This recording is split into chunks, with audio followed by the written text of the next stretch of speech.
بسم الله الرحمن الرحيم. السلام عليكم ورحمة الله وبركاته. الحمد لله وبه نستعين. أشهد أن لا إله إلا الله وحده لا شريك له، وأشهد أن محمدا عبده ورسوله، ونصلي ونسلم على هذا النبي الكريم سيد المرسلين وعلى آله وصحبه أجمعين. أما بعد، أيها المؤمنون، اتقوا الله. أوصيكم وإياي بتقوى الله، فقد فاز المتقون. Muslimin dan muslimat yang mudah dirahmati Allah Subhanahu wa taala. Di dalam sebuah hadis an Urwah bin Az-Zubair wa Fatimah bint al-Mundhir radhiyallahu anhuma qala kharajat Asma bint Abi Bakr حين هاجرت وهي حبلى بعبد الله بن الزبير، فقدمت قباء فنفست بعبد الله بقباء، ثم خرجت حين نفست إلى رسول الله صلى الله عليه وسلم ليحنكه، فأخذه رسول الله صلى الله عليه وسلم منها فوضعه في حجره، ثم دعا بتمرة.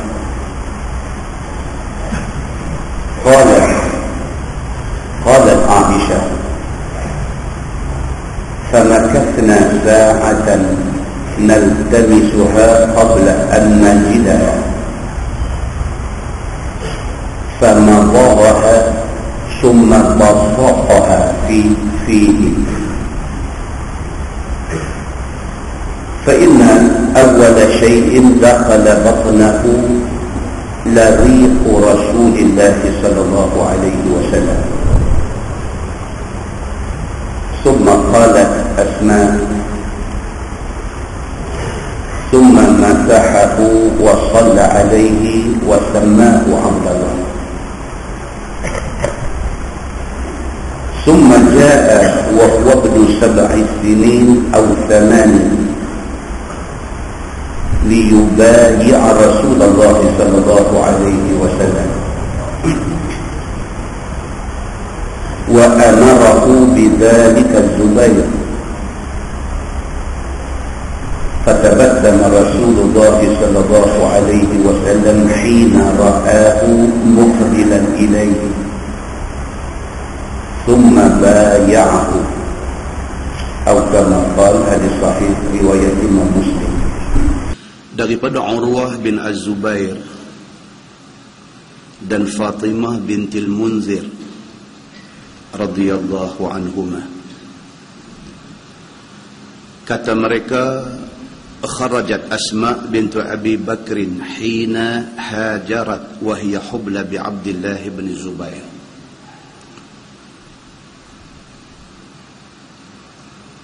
Kata Urwah bin Az-Zubair dan Fatimah bintil Munzir, cerita ini ialah cerita ketika sahabat-sahabat Nabi nak hijrah daripada Mekah ke Madinah. Di antara ahli rombongan hijrah itu ialah Asma binti Abi Bakr. Asma kakak Aisyah, dia kak ipar Nabi. dan dia anak kepada Sayyidina Abu Bakar As-Siddiq radhiyallahu anhu. Sewaktu hijrah, Asma dalam keadaan syarat mengandung.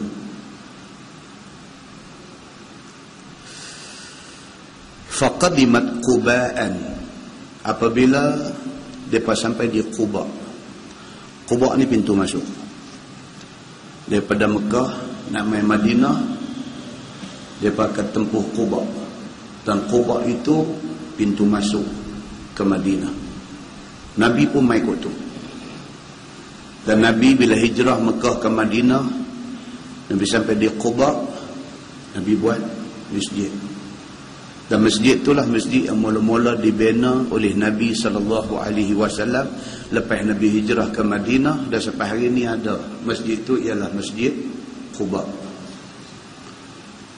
Sentimentalnya Masjid Quba ini sehingga Nabi SAW seumur hidup dia, every Saturday Nabi pergi semayang di Quba. Kalau ada kenderaan, Nabi pergi dengan kenderaan, dengan unta, dengan kuda.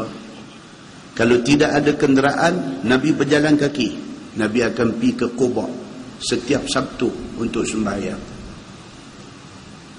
Maknanya kalau sekiranya Allah bagi rezeki dekat kita, kita sampai di sana, kita pergi haji ataupun kita pergi umrah, jangan sekali-kali sewaktu kita ada di Madinah, sewaktu baih rombongan, baih yang nak bawa kita ziarah ni nak pergi ke Quba, jangan sekali-kali kita kata aku tak mau pergi. Pasal apa? Aku duk mai selalu dah. Aku setahun 2 kali duk mai, tak ada tempat lain nak pergi. Alih-alih pergi Quba, alih-alih pergi Quba, aku tak mau pergi dah. Masjid tu duk lugu tu aja. Orang ni silap besar. Bukan pasal masjid tu macam tu, tapi pasal masjid tu masjid yang seumur hidup Nabi, seminggu sekali Nabi pergi semayang di situ. Apa hal dengan kita setahun 2 kali kita tak mau pergi semayang di situ? Apa hal dengan kita setahun sekali? Apa hal dengan kita 3, 4 atau 5 tahun sekali pergi umrah tak mau pergi ke Masjid Quba? Bukan kita. Bukan kita umat Nabi Muhammad sallallahu alaihi wasallam. Apabila Asma binti Abi Bakr hijrah daripada Mekah ke Madinah, dia nak masuk ke Madinah, dia masuk melalui Quba. Sesampai dia di Quba, dia beranak. Dan yang lahir itu ialah Abdullah bin Az-Zubair bin Al-Awwam, anak dia yang kemudiannya menjadi anak angkat Nabi sallallahu alaihi wasallam. Kata hadis tu, summa kharajat hina nufisat ila Rasulillah sallallahu alaihi wasallam liyuhannikahu. Tak lama selepas dia bersalinkan anak dia ni, Abdullah bin Az-Zubair bin Al-Awwam ini, Ibnu Zubair ini, Abdullah bin Zubair bin Al-Awwam ini, dia adalah anak muhajirin yang pertama lahir di Madinah. Kalangan muhajirin, orang yang hijrah Mekah ke Madinah ni, dia adalah anak sulung, anak orang muhajirin hak mula-mula lahir di Madinah. Tak berapa hari selepas mak dia, Asma binti Abi Bakr, melahirkan dia, Asma ni bawa anak dia ni, Abdullah bin Zubair bin Awam, bawa pergi rumah Nabi sallallahu alaihi wasallam kerana nak minta Nabi tahnikkan anak dia. Kita selalu dengar tahnik daripada perkataan al-haqnu, ha qaf nun, makna dia langit-langit. Langit-langit dalam mulut tu, langit-langit tu. Tahnik, kalau orang Melayu kata belah mulut. Masukkan kurma yang dilenyek halui dan sapu di langit-langit budak tu. Dan tahnik ini adalah sunnah Nabi sallallahu alaihi wasallam. Bila Asma bawa anak dia Abdullah bin Az-Zubair bin Al-Awwam pergi kepada Nabi, nak minta Nabi tahnikkan anak dia Abdullah ni. فأخذه رسول الله صلى الله عليه وسلم منها فوضعه في حجره. Nabi ambil budak kecil ni, Nabi buh atas reba dia. Ini hadis ni nak cerita tentang cara tahnik. Kita ke dapat anak ke, dapat cucu ke, dapat apa ke, kalau kita nak tahnik buat lagu ni. Buat lagu macam mana Nabi SAW buat. Nabi ambil budak ni, ambil budak kecil ni, ambil baby ni, fawada'ahu fi hajrih, Nabi buah atas reba. Summa da'a bitamrah, Nabi minta kurma. Nabi kata ambil mai kurma sebiji. Qala Urwah, kata Urwah rawi hadis ni, dia kata qalat Aisyah beritahu dekat aku, famakasna sa'atan naltamisuha qabla an najidaha. Nak cerita susah. Bila Nabi SAW kata ambil mai kurma, aku nak tahnik budak kecil ni, ambil mai kurma dekat aku. Aisyah kata kami ambil masa sikit. Famakasna sa'ah, kami ambil masa sikit nak cari kurma. Nah, abang kata kurma pun bukan ada dekat mereka ni. Tuan-tuan pernah dengar cerita mak dukung anak kecil main minta makan di rumah Aisyah. Aisyah cari-cari ada kurma dalam rumah dia. Ada kurma 2 biji. Kurma tu habuan dia dengan habuan Nabi nak buka puasa. Tapi oleh kerana main satu mak bawa anak kecil 2 orang, dia ambil sebiji bagi. Dia simpan sebiji habuan dia dengan Nabi. Ceritanya nak abang kata susah. Ni pula bila bawa mai budak suruh Nabi tahnik, Nabi minta kurma. Bila minta ni, Aisyah kata famakathna sa'ah, kami ambil masa sikit, naltamisuha, kerana nak cari kurma ni, qabla an najidaha, sebelum nak jumpa kurma nak bagi ke Nabi ni. Famadaghaha, bila bagi Nabi ambil, Nabi buh dalam mulut dia, Nabi kunyah. Summa basaqaha fihi, lepas tu Nabi cekah mulut budak ni, Nabi ludah dalam mulut dia. Itu tahnik hak Nabi buat. Nabi ambil buah dalam mulut, kunyah tu, Nabi cekah mulut budak kecil ni, Nabi ludah masuk dalam mulut dia. Kalau kita hari ni nak buat tahnik, tak sah lagu tu lah. Apatah lagi kalau kita kaki rokok daun. Kan, tak lagi kita pasal ikut, tak ikut semua. Kita ikut setengah-setengah. Nabi tak isap rokok daun, kita isap rokok daun. Jadi Nabi dia punya ludah, ayat liang Nabi ni penuh berkat. Dan Nabi satu orang manusia yang pembersih. Kita kaki kedarah rokok daun ni pengotor.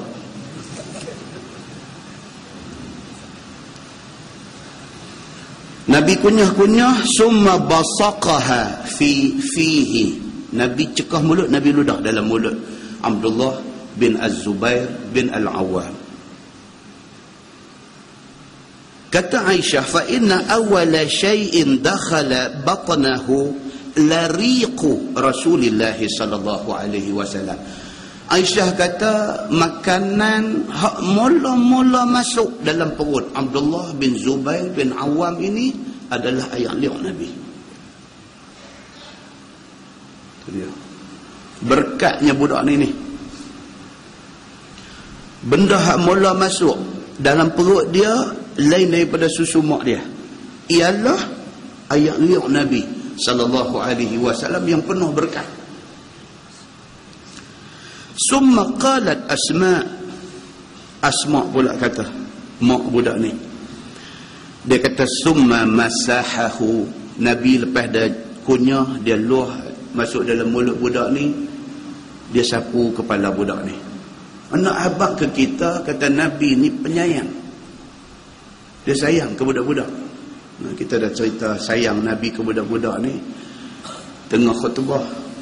nampak cucu jatuh, turun mimbar, pergi angkat cucu, main naik sambung balik khutbah. Tengah sujud sembahyang, cucu ragas naik atas belakang, Nabi melamakan sujud dia sampai cucu turun, baru dia bangun. Sayang Nabi ke budak macam tu. Nabi urut kepala budak ni, wa salla alaihi, Nabi doa ke dia. Ini kata Nabi doa, Allahumma faqihhu fid din wa 'allimhu ta'wil. Ya Allah, fahamkanlah budak ni tentang agama dia, alimkanlah dia tentang tafsir. Wa sammahu Abdullah, dan Nabi bagi nama Abdullah. Nabi dia tak susah, bagi nama Abdullah. Cucu dia bila Ali dapat anak, dukung anak ni, lari bubak-bubak mai dekat Nabi, ya Rasulullah, aku dapat anak laki-laki. Nabi tanya dia, anak buah nama apa? Ali kata Harb. Harbun, haraba, harb makna dia perang. Yang kata Ali ni, nak buah nama anak perang. Nabi kata la, walakin Hasan. Nabi kata, apa nama perang-perang? Buah nama Hasan. Simple aja. Hak susah ni kita. 3 patah perkataan nama anak kita. Esok budak tu mengaji sampai SPM, sampai nak minta masuk universiti, duk isi borang tapi tak cukup kotak. Pak nama Ali, anak tu 3 patah. Tamak halobah. 1 patah sudahlah, esok pun panggil sepatah aja. Dah tamak boh sampai 3. Budak ni nak isi borang esok, silap duk liquid paper, borang tak boleh pakai koyak, tok buang beli lem, pak dia punya pasal. Kalau buah Hasan bukankah senang?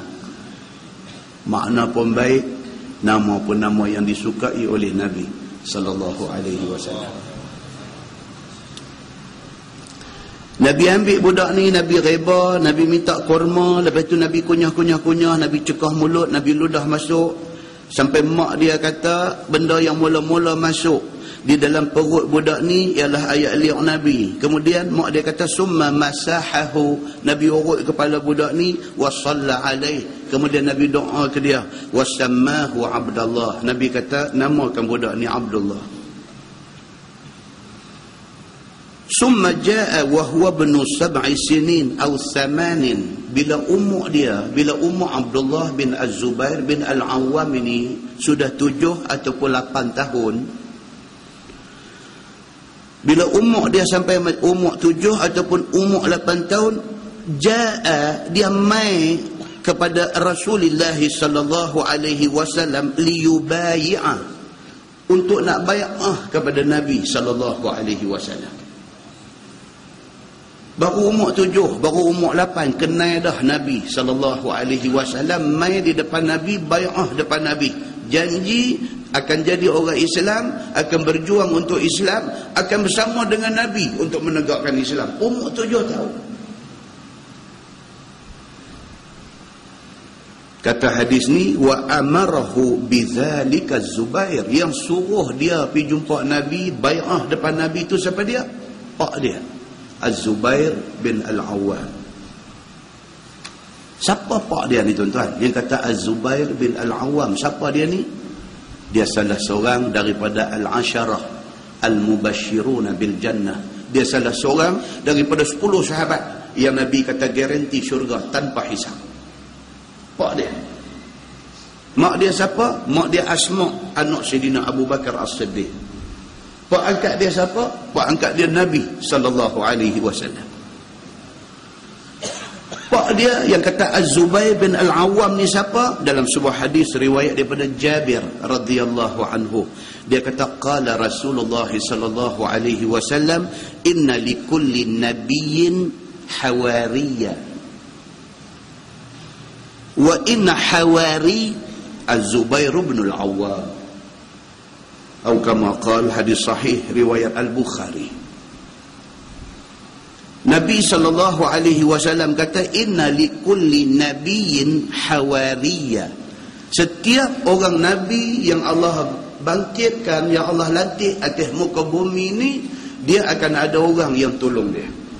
Itu Nabi Muhammad kata. Tidak ada Nabi seorang-seorang. Nabi mesti ada orang tolong dia. Ramai dengan sikit, tu saja. Tapi ada orang tolong dia. Golongan yang volunteer, yang sukarela, yang menawarkan diri untuk nak berkhidmat kepada Nabi ini ada. Kata Nabi Muhammad sallallahu alaihi wasallam. Wa inna hawari, Nabi kata, dan sesungguhnya yang akan menjadi penolong aku di dalam nak menegakkan agama Islam yang aku bawa ni, siapa dia? Az-Zubair bin Al-Awwam. Di antaranya ialah Zubair bin Al-Awwam. Tu yang kata Zubair bin Awam, orangnya hebat begitu. Dia suruh anak dia ni baru umur 7 tahun, hampir jumpa Nabi SAW, pakcik hang. Hampir jumpa Nabi, hampir bagi tahu dekat dia, kata hang nak jadi orang kuat Nabi, hang akan berjuang bersama dengan Nabi.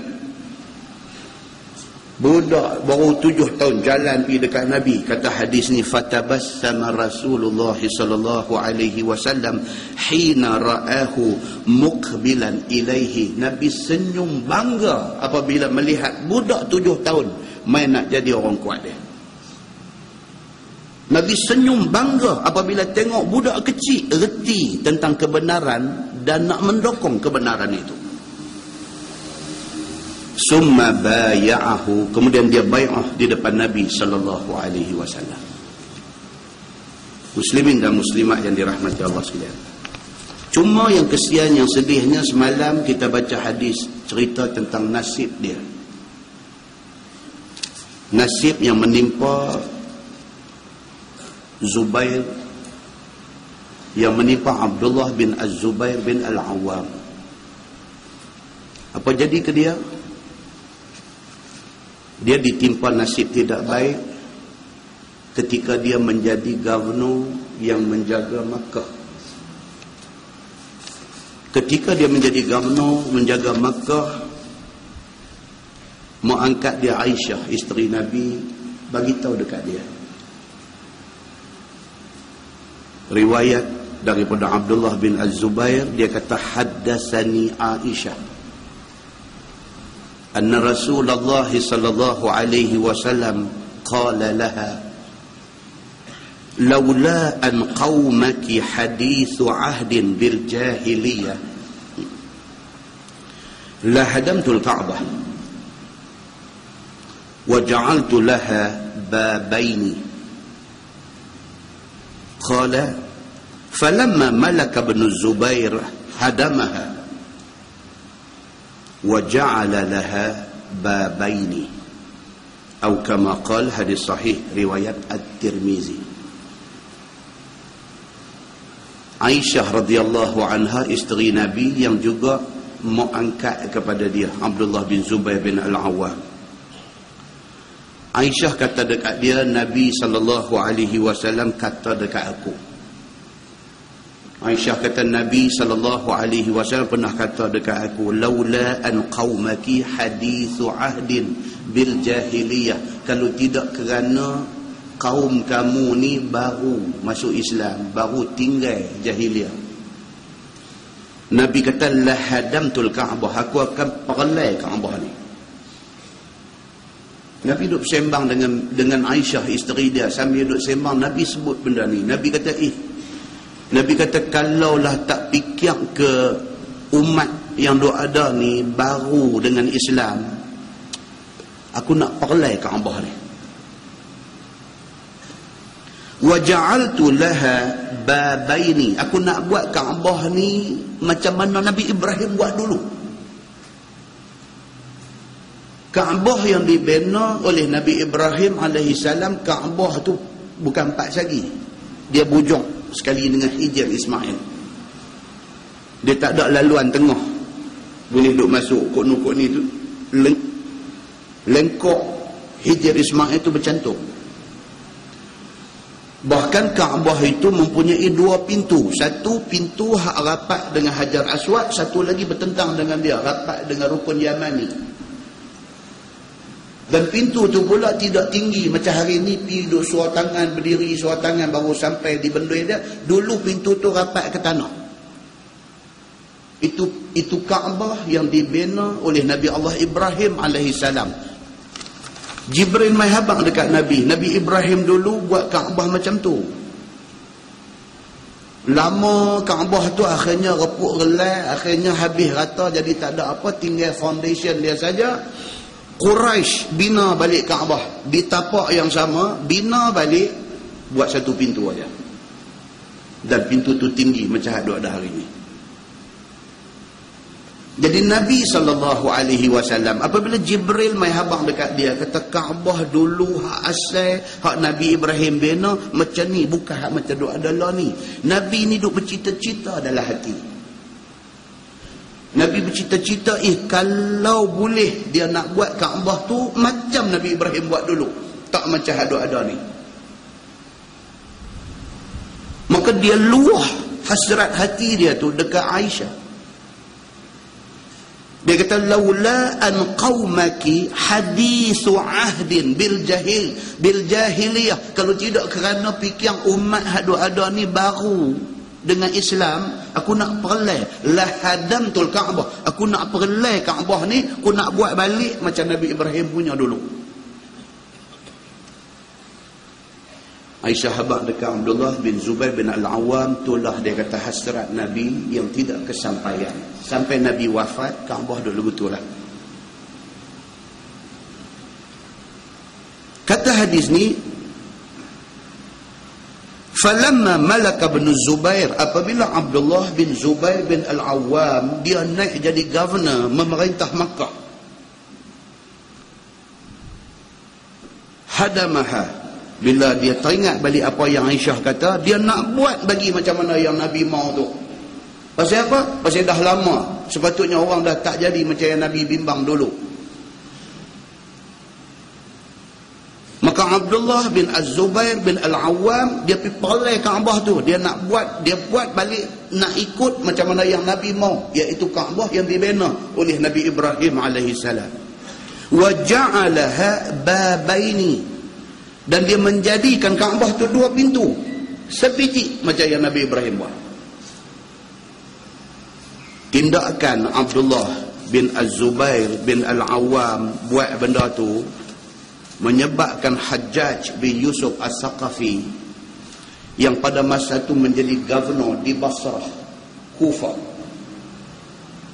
dia kata apa? Dia kata Abdullah bin Az-Zubair bin Al-Awwam ini aduun min aduillah. Dia kata dia ni musuh Allah. Pasal apa? Pasal dia pergi perban Kaabah, Baitullah, rumah Allah.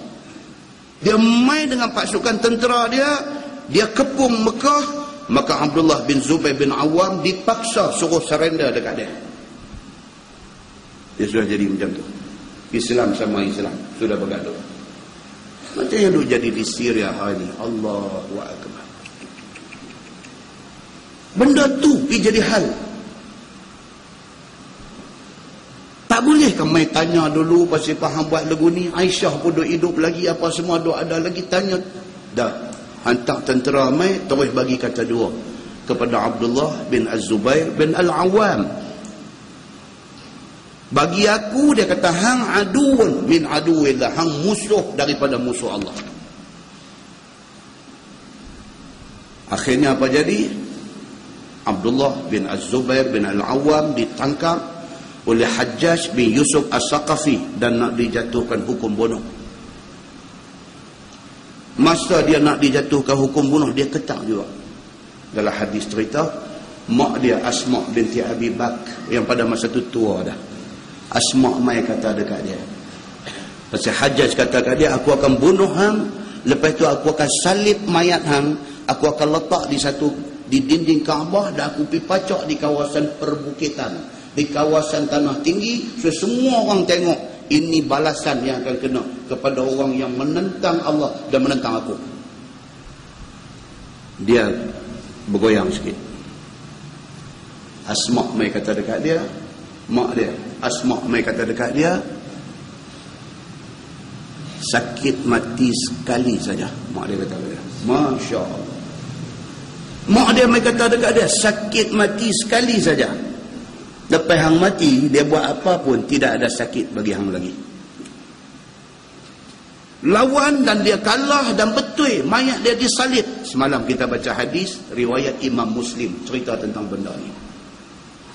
Dia dibunuh, mayat dia disalib, disula dan disalib di kayu, disandak di dinding Kaabah, dibawa ke satu kawasan bukit di antara Mekah dan Madinah, tapi dekat ke Mekah, dipacak di sana.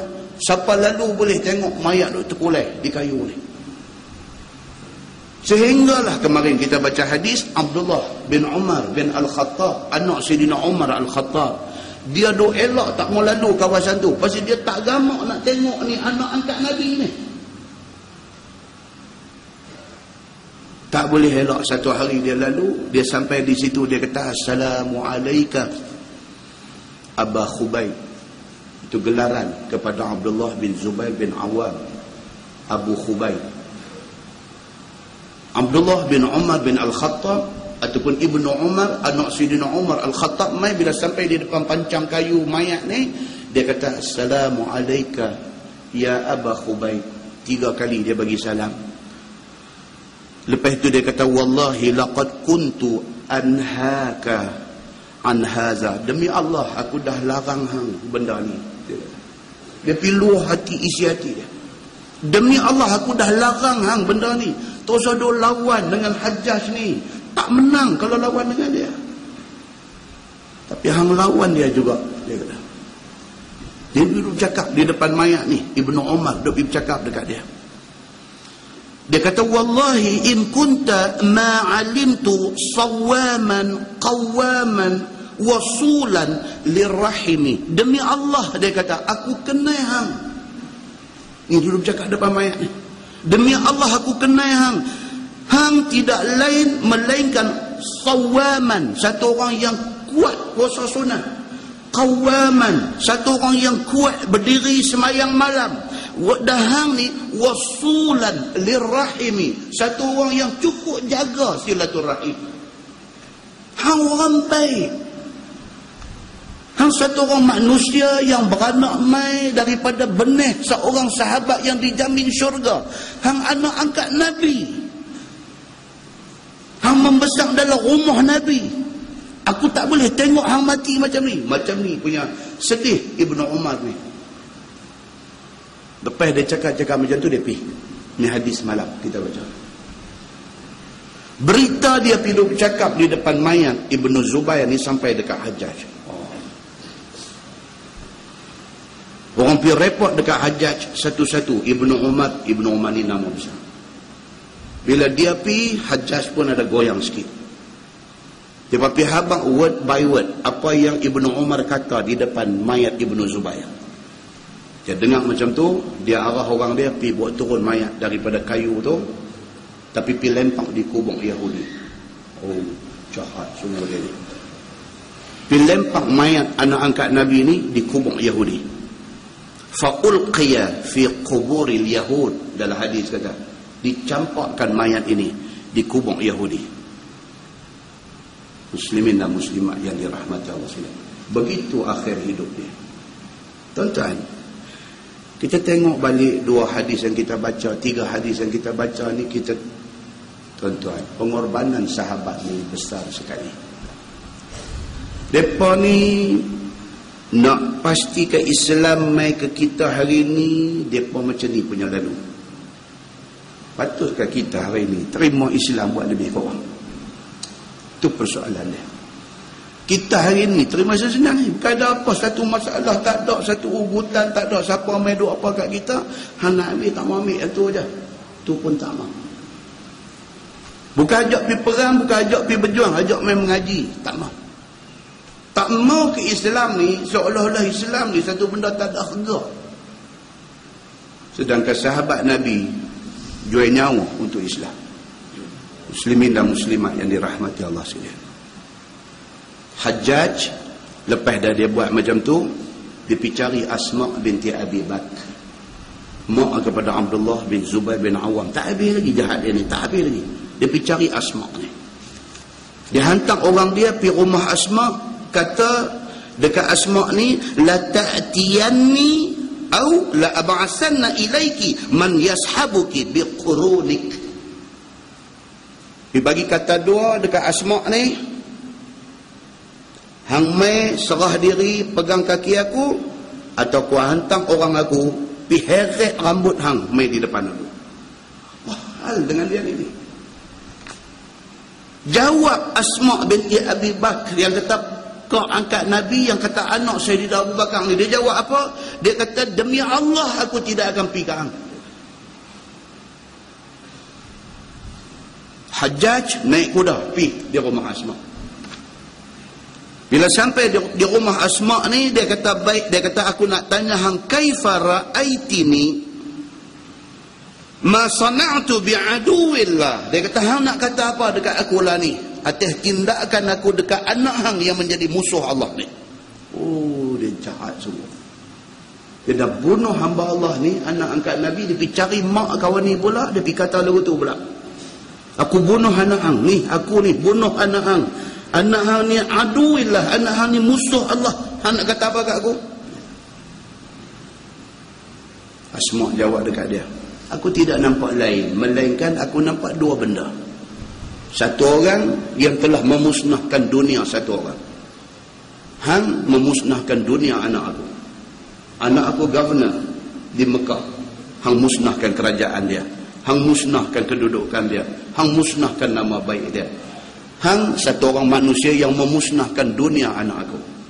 Tetapi kerana hang musnahkan dunia anak aku, akhirat hang musnah. Dia jawab lagu tu. Dia tak ada heran dekat Hajjaj ni. Dia jawab balik macam tu, aku tak heran dekat hang. Hang siapa? Dia kata, aku takut dekat Allah saja, aku tak heran dekat hang. Akhir hadis tu dia kata apa? Qala faqama anha wa lam yuraji'ha. Dia terkejut. Asma jawab lagu tu dekat dia. Dia bangkit, nyong pi tak main-main balik lah. Lagu tu jadi dia ni. Dia dengar orang takut kat dia. Bila orang tak takut kat dia, dia takut balik orang tu. Hadis ni ending dia macam tu. Dia kata faqama anha. Dia bangkit daripada duduk di rumah Asma binti Abi Bakr ni, dia bangkit, walam yuraji'ha. Dia tuang pergi tak main dah. Dia cuak juga dekat orang ni. Muslimin dan muslimat yang dirahmati Allah sekalian, kalau seorang anak angkat Nabi ditakdirkan begitu, apa nak heran dengan kita ni? Muslimin dan muslimat yang dirahmati Allah sekalian, ambil yang tibar daripada mukadimah yang kita baca tadi. Kita menggunakan Bahrul Mazi jilid 2. Bahrul Mazi jilid 2, muka surat 127. Muka surat 127, bab ma jaa iza amma ahadukumun nas falyukhaffif. Itu bab yang datang pada menyatakan apabila jadi imam seseorang daripada kamu kepada orang-orang, maka hendaklah ringankan sembahyang itu.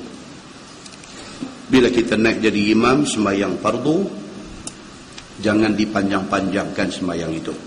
Ketahuilah saudaraku, telah datang tuntut syarak ke atas orang yang jadi imam sembahyang berjamaah bahawa diringankan sembahyang itu. Agama suruh, yakni dicepatkan sembahyang itu. Sekira-kira hendaklah imam itu mendatangkan yang fardu dan juga yang sunat ab'ad dan sunat hay'ah, sembahyang yang dijadikan orang mengikutnya itu atas sempurnanya. Tapi ringankan sembahyang, cepatkan sembahyang, jangan sampai merosakkan rukun, dan jangan sampai tak buat sunat ab'ad dan juga sunat hay'ah. Apa sunat ab'ad, sunat hay'ah ni apa? Dia dalam mazhab Syafi'i aja ada benda ni.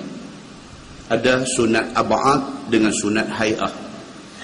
Dalam mazhab lain dia tak ada, dia ada rukun, dia ada wajib semayang, dia ada sunat saja, itu saja. Dia tidak ada ab'ad, tidak ada hay'ah. Dalam mazhab Syafi'i yang dikatakan sunat ab'ad ni apa dia? Sunat ab'ad maksudnya sunat yang dituntut. Maksud dia apa? Maksud dia kalau siapa tak buat sunat ni, sunat ab'ad ni, disunatkan kepada dia last sekali lagi sujud sahwi. Contoh yang kata sunat ab'ad ni apa dia? Tahiyat awal. Dalam mazhab Syafi'i. Tahiyat awal, baca dan duduk tahiyat awal itu sunat ab'ad. Yang kata sunat ab'ad ni apa dia? Qunut. Dalam mazhab Syafi'i. Qunut itu sunat ab'ad. Kalau sekiranya terlupa, disunatkan sujud sahwi. Bahasa kita selalu duduk mengaji fiqh lama ni, dia kata kena sujud sahwi. Bila kata kena sujud sahwi ni, kita faham kata kena, kita faham kata wajib. No. Dalam mazhab Syafi'i, apabila kita terlupa buat benda yang menjadi sunat ab'ad, disunatkan sujud sahwi. Kalau tak sujud sahwi, tak ada apa. Tak ada apa, cuma ibadat kita tu calang sikit lah. Itu dalam mazhab Syafi'i. Lagi satu, dia kata sunat hay'ah. Sunat hay'ah ni apa dia? Mudah fahamnya ialah sunat yang tidak dituntut. Lebih ringan tuntutan dia daripada hak sunat ab'ad tadi. Contoh dia apa dia? Angkat tangan masa takbiratul ihram. Boleh tak boleh kalau sekiranya kita lagu nak buat freestyle? Kita nak semayang saja, malam ni satu macam punya kejutan kita nak buat. Kita takbir Allahu Akbar, kita tak angkat tangan. Boleh tak boleh? Boleh. Pasal apa? Pasal angkat tangan itu ialah sunat hay'ah dalam mazhab Syafi'i. Bahkan Imam Malik tak sunat langsung angkat tu. Kita pergi di Mekah, kita pergi di Madinah, semayang sebelah Arab yang mazhab Maliki ni. Duduk sebelah kita. Dia duduk lagu tu macam duduk menyanyi negaraku, lagu tangan duduk lurus lagu tu aja. Kita ni dah duduk kiam semayang dah, lagu duduk keli kat dia. Syekh ni bila nak takbir ni dia duduk angan-angan apa? Rupanya semayang dah. Semayang dah. Dia tak angkat tangan, dia tak kiam, dia tak apa, lagu freestyle lagu tu aja. Rupanya semayang dah. Bila kita mengaji, baru kita tahu rupanya ini perbezaan pendapat di kalangan ulama besar, bukan ulama kecil. Ini perbezaan pendapat di kalangan imam-imam mazhab. Bila kita tahu, tak ada masalah. Dalam mazhab Syafi'i, angkat tangan waktu takbiratul ihram itu sunat hay'ah. Demikian juga dengan angkat tangan ketika takbir intiqalat. Daripada kita duduk qiyam, kita nak rokok, Allahu Akbar, rokok, angkat tangan tu sunat hay'ah, sunat kecil dia kata. Bangkit daripada rokok, sami Allahu liman hamidah, kalau tak angkat tangan boleh tak boleh? Boleh. Kalau angkat, Imam Syafi'i kata itu lebih baik. Tapi itu sunat hay'ah, sunat kecil aja, tak perlu sujud sahwi. Kalau tak angkat tu tak disunatkan sujud sahwi pun. Bagi apa lagi yang kata sunat hay'ah ni? Baca iftitah. Lepas takbir Allahu Akbar, baca Allahu Akbar kabira walhamdulillahi kathira. Kalau kita nak express, kita Allahu Akbar terus Fatihah. Boleh tak boleh? Boleh. Tak baca Fatihah tak apa ke? Tak apa. Pasal apa? Pasal iftitah itu sunat hay'ah. Imam Syafi'i kata sunat kecil. Buat itu menyempurnakan ibadat. Tak buat, calang sikit, calang tak nampak pun. Pasal apa? Pasal dia sunat yang sikit. Lagi apa lagi? Ta'awuz sebelum baca Fatihah. A'udzubillahi minasyaitanirrajim, baru bismillahirrahmanirrahim, alhamdulillahirabbil. Ta'awuz itu sunat hay'ah dan lain-lain contoh lagi. Jadi dia kata walaupun dia kata apabila jadi imam, kita dituntut supaya jangan beratkan sembahyang tu, jangan panjangkan sembahyang tu, tetapi dia kata janganlah sampai imam meninggalkan benda-benda macam ni. Kalau buat, cantik lagi. Maka sembahyang itu rukunnya dijaga, sunat ab'adnya dijaga, sunat hay'ahnya juga dijaga. maka sempurna semayang tu. Cuma jangan panjang. Ni yang Imam Syafi'i nak beritahu dekat kita ni. Sekira-kira hendaklah imam itu mendatangkan yang fardu dan juga yang ab'ad dan juga yang hai'ah sembahyang yang dijadikan orang yang mengikutkan itu atas sempurna sembahyangnya itu. Dengan kerana itu suruh Nabi SAW yang demikian itu. Pasal apa? Pasal Nabi kata sallu kama ra'aitumuni usalli. Hampa sembahyang macam hampa tengok aku sembahyang. Nabi sembahyang macam mana? Nabi sembahyang, Nabi jaga rukun lebih lagi. Hak ab'ad Nabi jaga, hak ai'ah Nabi jaga. Cuma Nabi sembahyang tidak panjang. Begitu aja. Bab sembahyang ni dia punya cerita cerewet tuan-tuan. Kalau kita tengok di dalam kitab lagi besar-besar yang ditulis oleh ulama-ulama Arab tu, dia buat main lagi macam-macam masalah-masalah ni. Contoh macam Dr. Abdul Karim Zaidan, dia dalam kitab dia Al-Mufassal, dia bawa satu contoh. Kita semayang dalam rakaat yang pertama tu kita terlupa rukuk. Habis baca Fatihah, habis baca surah, terus terjun sujud saja. Dia buat lagu sujud sajadah. Padahal tak ada ayat sajadah apa pun. Dia jadi ghaflah. Dia boleh jadi benda ni, jangan kata dia boleh jadi. Habis Fatihah, habis surah, Allahu Akbar, dia balas sujud terus. Sujud. Bangkit duduk antara dua sujud. Sujud kali kedua, baru teringat balik, aku rukuk dah tahu saat ni. Kalau jadi macam tu nak buat lagu mana? Bagi orang yang tak mengaji senang. Dia kata silap buat lain. Dia senang, dia tak mengaji. Kan? Aku rukuk dah tahu tadi tu. Okay, buat lain. Perbuatan dia tu hukum dia apa? Haram. Pasal apa? Sembahyang fardu tak boleh berhenti lagu tu. Dia ada cara dia nak berhenti. Dia tak boleh tengah-tengah duduk sembahyang tu berhenti. Tak boleh dalam sembahyang fardu. Tapi kawan memang tak tahu apa. Dia berasa lupa dah rukuk dah ni. Orang kaya buat lain. Baik, Dr. Abdul Karim Zaidan, satu ulama fiqh mazhab Syafi'i. Jadi dia kata apa? Kalau kita teringat masa kita tengah duduk sujud, tak kira sujud pertama atau sujud kedua, segera bangkit berdiri dan rukuk semula. Teringat tengah duduk sujud dah, tak sah aku tak rukuk kot, bangkit terus. Walaupun itu sujud pertama, terus bangkit masa teringat tu, terus bangkit berdiri balik dan rukuk balik. Iktidal balik, sujud balik dan sebagainya. Last sekali lagi sujud sahwi. Tapi kalau teringat tu dah masuk rakaat kedua dah. Dia rakaat pertama dia baca Fatihah, dia baca surah, lepas itu dia tak rukuk, dia terus sujud. Duduk antara dua sujud, bangkit dah rakaat kedua. Masa duduk rakaat kedua tu baru teringat. Rakaat tadi berasa tak rukuk kot. Macam mana nak buat? Nak gostan balik rakaat tu? Tak payah, kata Dr. Abdul Karim Zaidan. Tak payah. Dianggap rakaat tadi tak pakai semua. Maka rakaat kedua dia duduk berdiri itu menjadi rakaat pertama. Itu kata bila kita mengaji, kita tahu nak troubleshoot, nak menyelesaikan masalah yang timbul.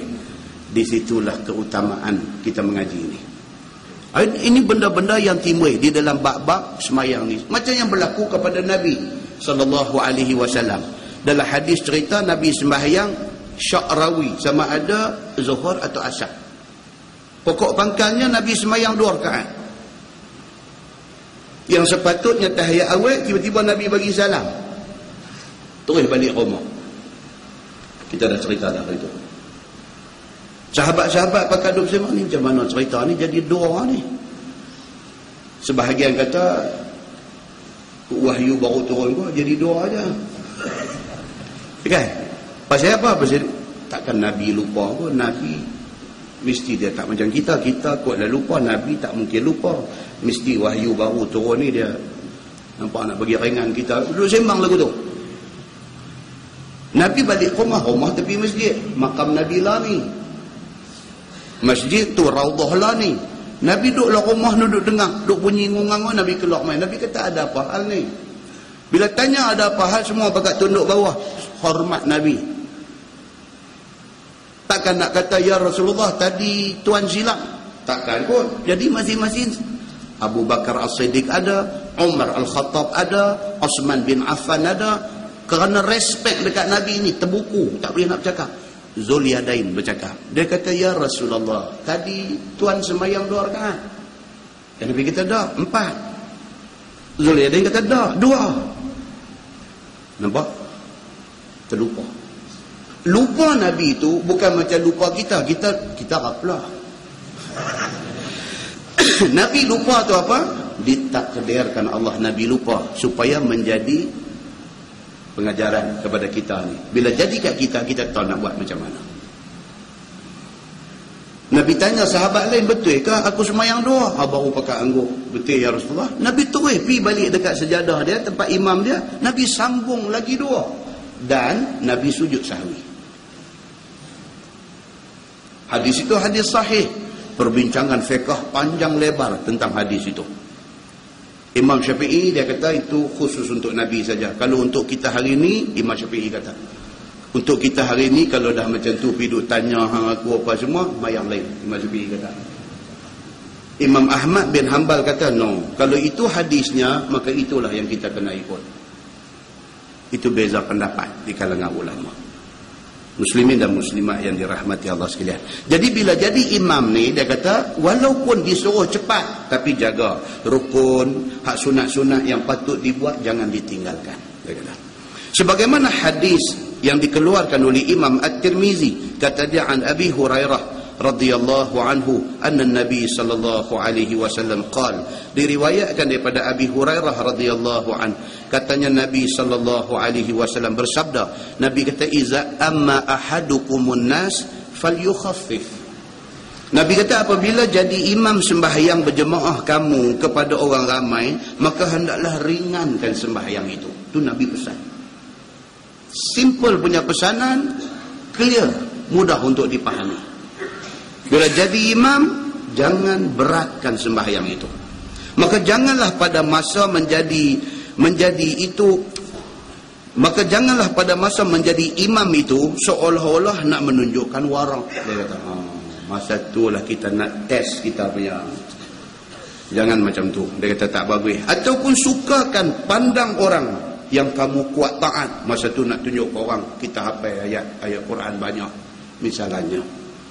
Maka dipanjangkan bacaan ayat dan surahnya seperti mana sembahyang dengan membaca kemudian daripada Fatihah itu surah yang panjang-panjang ataupun surah yang pertengahan daripada Quran. Bukan salah, kitab ni kita jangan salah faham, bukan dia kata tak boleh. Tapi jangan pergi buat macam tu kerana nak tunjuk tak elok ke orang. Nak bagi orang terkejut. Dah waladdallin amin. Wasiqal ladzina kafaru. Dia kata kasar dia ni. Boleh tak boleh? Boleh, bahkan bagus. Kalau selalu duk main ayat lazim saja pun penat juga kita ni. Sekali-sekali masuklah surah-surah yang bagi kita seram sejuk di belakang ni, tapi janganlah tarik sampai 15 minit. Nampak tuan-tuan? Kebijaksanaan itu kena ada. Itu maksudnya. Tapi apa pun jangan ada terselit dalam hati orang yang menjadi imam ni nak tunjuk tu, tak mah. Itu yang penting. Baik, maka yang demikian itu memberi mudarat kepada makmum yang ada di belakang itu. Bahkan bacalah Fatihah dan surah yang pendek-pendek. Dia kata, agar jangan menyusahkan orang. Dan datangkanlah segala sunat ab'ad dan sunat hay'ahnya yang tiada menjadikan panjang berdirinya. Yang tu yang penting. Dan cukupkan rokok dan cukupkan sujud dan i'tidal dan duduk antara dua sujud itu serta tamakninahnya. Itu dia. Tamakninah ni dalam semua mazhab dia ambil kira. Tamakninah ni maksudnya apa? Berhenti sat. Kadar berhenti sat tu berapa lama? Ulama fiqh kata subhanallah. Setakat tu kita bangkit sami'allahu liman hamidah, break zat masa tu. Kalau kita baca rabbana walakal hamd, habis baca tu baru sujud. Jangan sampai sami'allahu liman hamidah Allahu akbar terus sambung Allahu akbar Assalamualaikum warahmatullahi wabarakatuh. Cepatnya. Jangan sampai lagu tu. Jadi dia kata apa? Tamak ninah itu kena ada. Tetapi janganlah pula dengan sebab melampau mengambil ringan akan sembahyang itu sehingga rokok sujud seperti patut air. Tak mau sampai macam tu. Maksudnya apa tuan-tuan? Ambil yang pertengahan.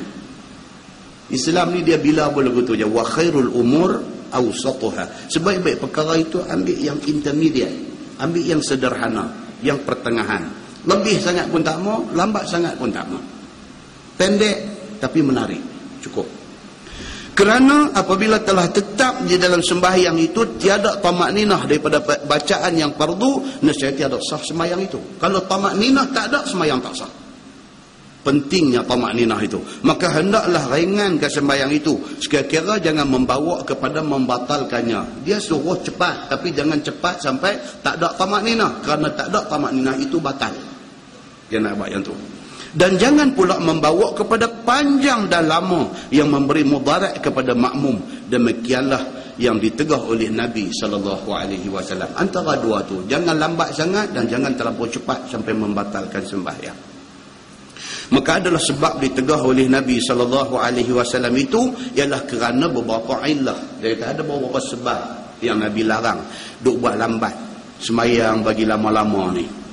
Seperti mana sabda Nabi SAW, fa inna fihi musagir. Maksudnya kerana bahawasanya ada di kalangan mereka, yakni makmum yang ada di belakang ni orang muda-muda. Orang muda apa salahnya kalau lama? Kita kata begitu, tapi dah orang muda pun ada cerita dia.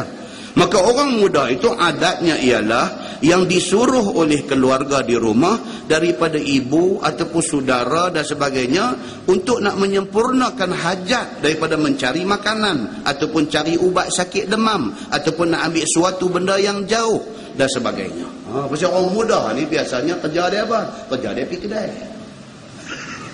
Yang kata kerja orang muda ni, kerja pergi kedai. Mak dia kata, Man, pergi tengok bawang merah saja. Itu kerja Man. Man ni siapa? Man ni orang muda. Kita geng muda. Ya, kerja dia lagu tu. Kerja orang muda ni apa? Man, pergi tengok ni susu adik yang ni nak habis dah. Dia nak pergi beli susu untuk adik nak minum. Adik duk uyah iwat di rumah. Susu nak minum tak ada. Tengok-tengok orang bang, dia singgah semayang, kena surah Yasin. Keri rengkong lah budak tu duk teriak di rumah. Pasal dia nak pergi beli susu. Dia singgah semayang pergi kena dengan Imam Yasin ni.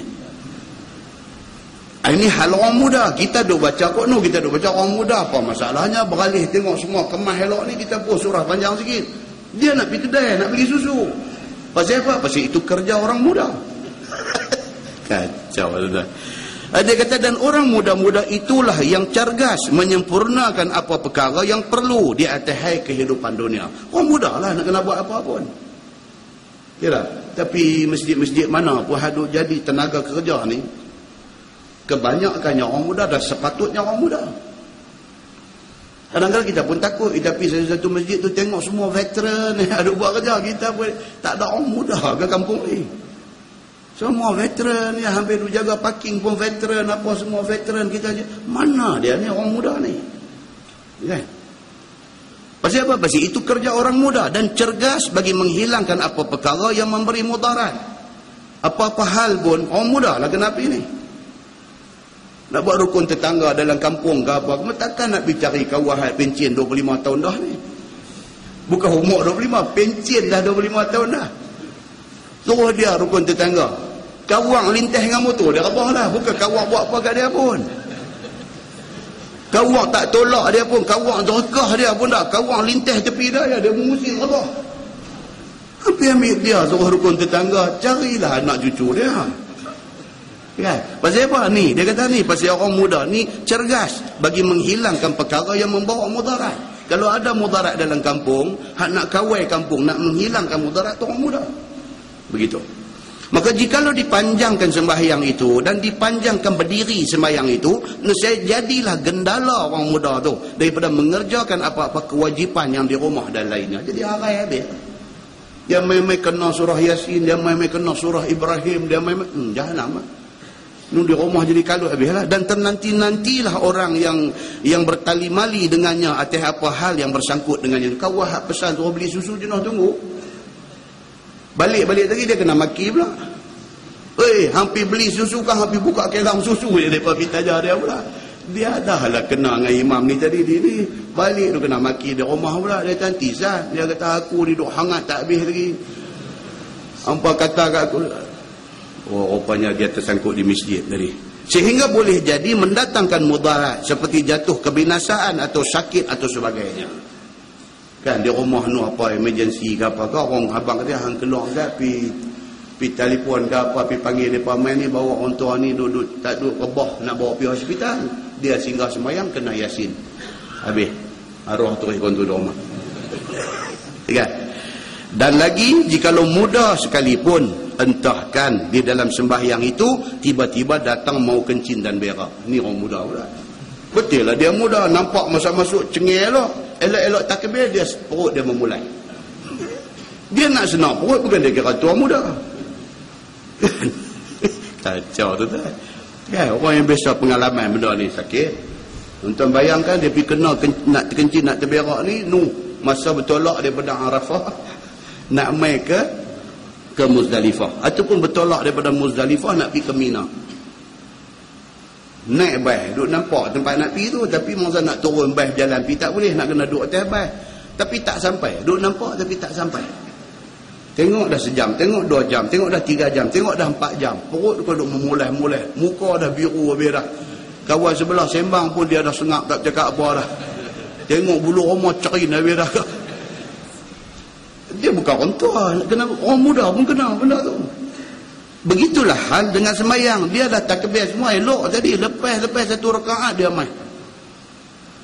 Tengok imam pula dah habis Yasin rakaat pertama, rakaat kedua tabarakalladzi pula. Oh enggak, dia kata aku. Ini yang dia nak beritahu ni. Maka jadilah keluh kesah dia di dalam sembahyang dan tiada berhadap dia kepada sembahyang, hilang khusyuk habis. Dan dia main nak terkencing, dia main nak terberak ni dengan tu imam duk lambat ni, dia maki tu imam ni, bukan dia bergundi-gundi lah, dia maki ni satu trailer panjang tu lah. Putar perut, dia kata ni apa. Nampak tuan-tuan? Benda yang kita nampak benda ni tak jadi masalah, kadang-kadang menjadi masalah pada sesetengah orang. Begitu. Dan mendatangkan mudarat. Maka dengan kerana beberapa sebab itu disuruh Nabi SAW cepatkan sembahyang itu oleh orang yang menjadi imam. Itu dia terang. Nampak tak? Syekh Idris Al-Marbawi ni penerangan dia kemah tak kemah? Cantik tuan-tuan. Faham kita apa yang dia nak abang tu. Dia nak abang pasal apa Nabi larang benda ni, dia terang tu kita nampak. Baik. Dia kata bukanlah tegah Nabi itu kerana kepada orang-orang muda sahaja. Bahkan sabda Nabi wal kabir. Nabi kata yang semayang di belakang itu juga ada al-kabir, iaitu jemaah yang sembahyang di belakang itu ada orang tua-tua. Maka pada adat orang tua-tua itu yang ada mempunyai anak isteri dan ada berkehidupan. Budak muda nak kena pergi kedai beli barang. Hak bapak-bapak hak tua ni dia ketua keluarga. Dia ada satu hal lain pula. Dan nak mengatur yang muda-muda memperbuat apa hal kehidupannya. Dia ni ketua keluarga di rumah. Anak nak keluar pergi kerja shift malam, nak tunggu ayah balik. Nak abang ayah saya nak pergi dah. Nak abang yang tu ayah tak balik lagi. Dia duk tunggu ayah balik. Pasal apa? Dia diasuh oleh ayah dia daripada dulu kecil-kecil sampai lah umur 25 pun dia dah terasuh begitu.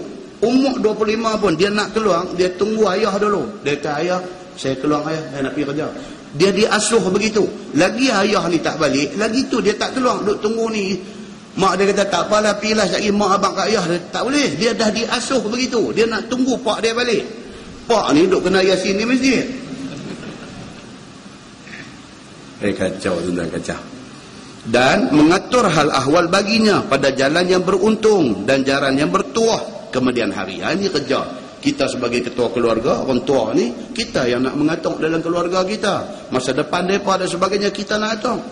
Begitu. Dan yang menanggung anak isteri dan sebagainya. Maka jikalau dipanjangkan sembahyang, entahkan anak isteri dan orang di bawah miliknya dan sebagainya, berhajat kepadanya kerana nak memperbuat satu-satu hal. Orang duk tunggu dia balik sebab nak minta kebenaran dia. Baik, ataupun nak minta izin, ataupun nak minta belanja bagi nak mencapai perkara yang perlu. Anak nak naik bas malam ni. Nak naik bas di mana? Nak naik bas nak balik Kuala Lumpur, ngaji universiti di Kuala Lumpur. Duk tunggu ayah balik. Ayah duk kena tabarukan lagi. Duk tak balik-balik lagi ni, macam mana cerita? Mak kata tak apalah, abang hang pergi hantar. Bukan masalah abang hantar. Ni masalah saya nak kena salam dengan ayah dulu sebelum pergi ni. Bas bukan nak tunggu dah. Bas bukan apa, dia nak jalan. Yang ayah ni apa hal? Apa hal duk kena tabarukan lagi di masjid ni? Ini yang dia nak beritahu. Nescaya jadi tergendala ia. Maka yang demikian itu menjadi gendala yang kerap kali membawa kepada mudarat. Ataupun jikalau dilambatkan sembahyang, entahkan datang pada orang-orang itu mau kencing dan berak di rumah. Cerita kencing berak ni 2-3 kali lah. Dia kata orang muda serupa, orang tua pun serupa. Maka jatuhlah mudaratkan dia dengan sebab panjang sembahyang itu. Maka dengan sebab panjang sembahyang itu, jadilah meliarkan orang yang suka berjemaah sembahyang. Ini pun satu hal. Sampai mai dah ni, mai dah dengan motor ni, mai tengok. Allah, dia ni kan imam, kena balik, keluar balik.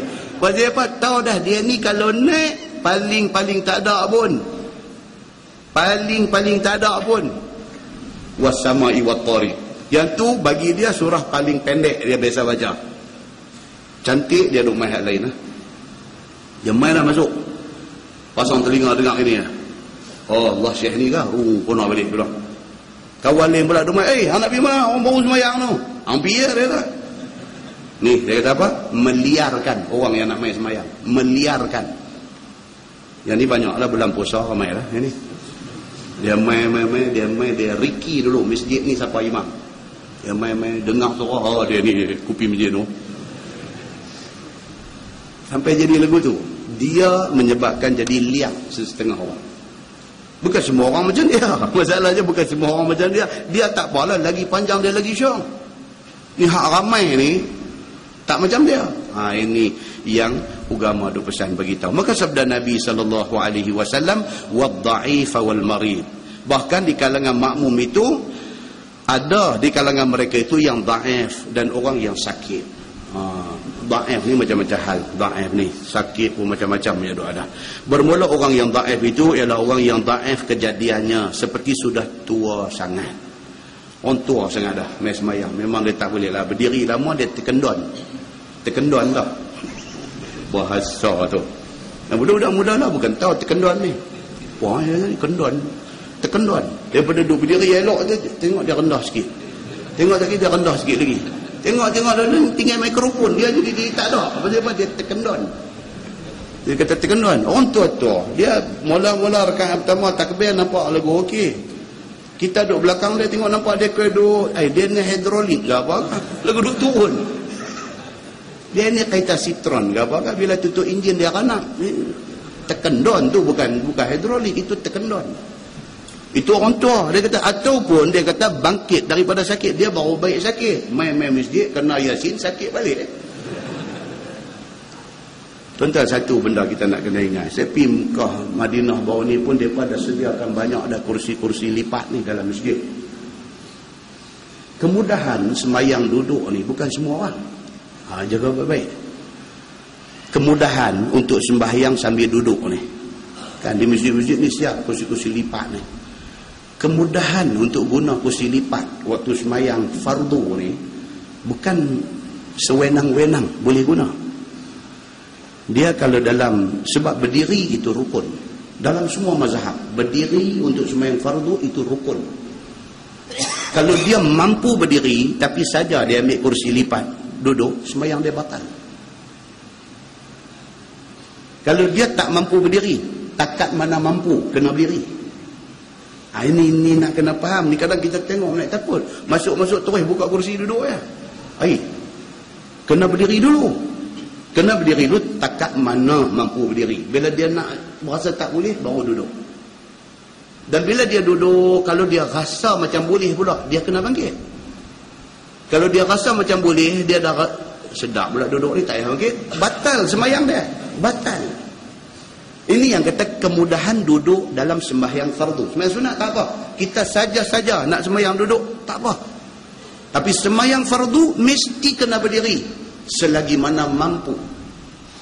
Dah tak mampu dah, duduk agak-agak macam boleh, bangkit berdiri balik. Kena lagu tu.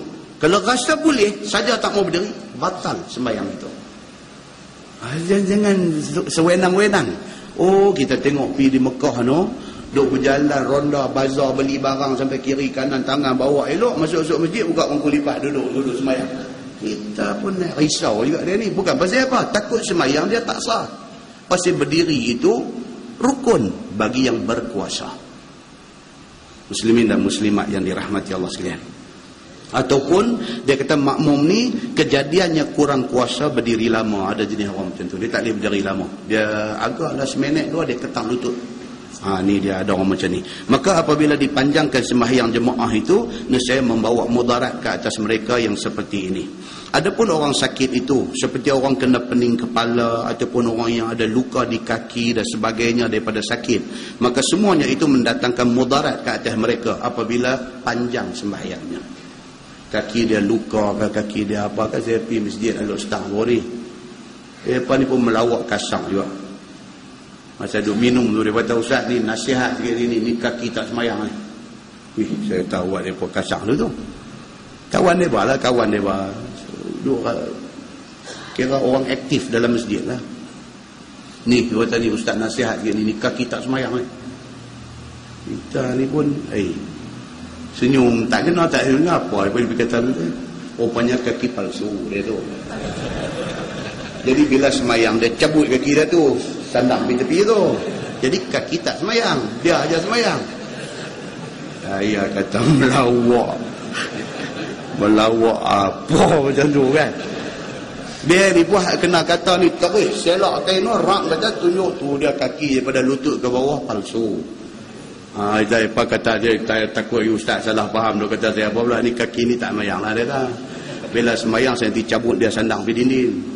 Oh, macam tu yang melawak pada juga. Masya Allah. Baik, dia kata dan kerana itulah ada datang hadis sahih di dalam Bukhari dan Muslim. Sangat marah Nabi akan orang yang terlampau memanjangkan sembahyang berjamaah itu.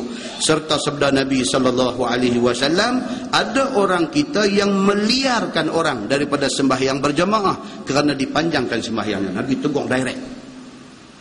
Nabi tegur direct kepada sahabat ni. Nabi kata ada di kalangan kita ni, Nabi dia jenis tu, dia tak pinpoint. Nabi ni dia yang tu orang kata akhlak ataupun adab Nabi ni tinggi. Dia tak pernah kata dekat satu orang pepat-pepat dah. Dia kata ada di kalangan kita, gitu aja. Dia tak kata hang ni, dia tak kata begitu.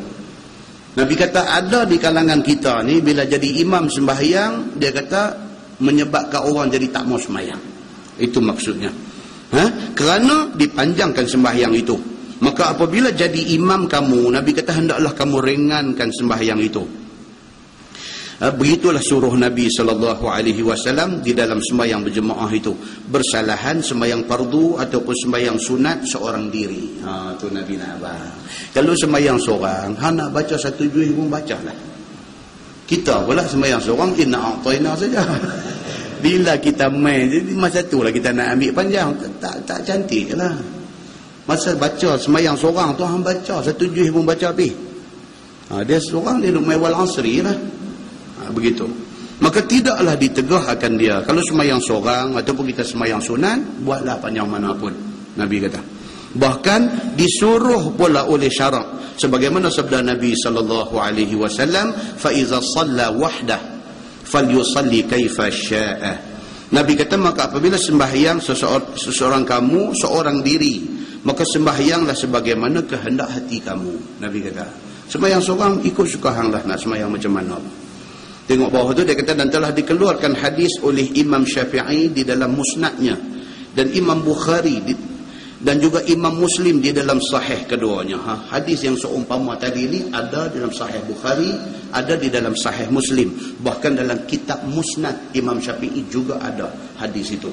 Maksudnya pesan sangat-sangat supaya orang jadi imam dalam sembahyang fardu jangan panjang sangat kerana dia memudaratkan orang. Baik, bawah tu dia kata imam memanjangkan sembahyang dan hukumnya. Dia kata, wahai saudaraku, makna cepat sembahyang di sini iaitu dikerjakan oleh imam itu dengan tiada panjang tiap-tiap perdiriannya. Maka iaitu sunat baginya. Demikian pada sembahyang jemaah. Setiap-tiap cepat itu beserta dikerjakan segala sunat ab'ad dan sunat hay'ahnya. Kerana sabda Nabi SAW dalam masalah tadi. Dia ulang aja. Tuan-tuan tengok bawah lagi. Imam cepat sangat sembahyang, apa hukumnya? Ni pula imam ni pula tadi duduk sembang pasal imam lambat.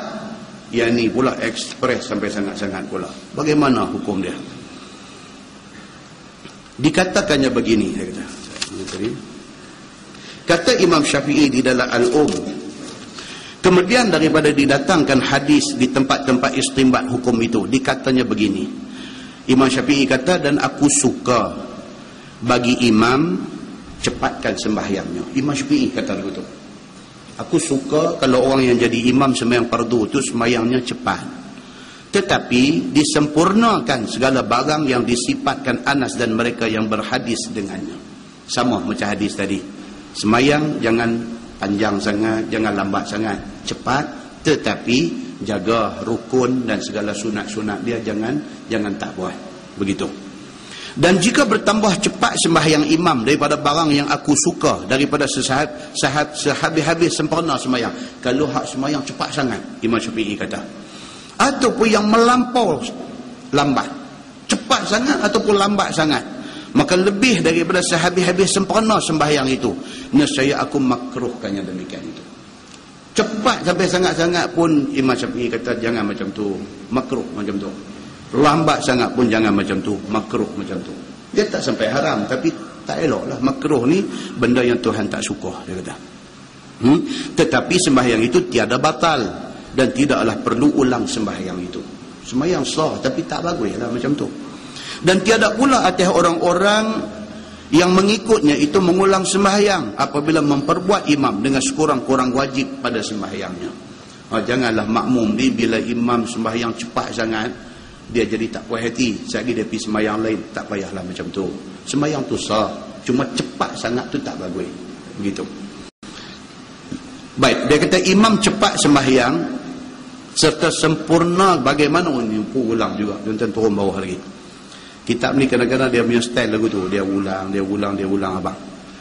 Tengok bawah tu, imam memanjangkan sembahyang di manakah masanya? Tu dia.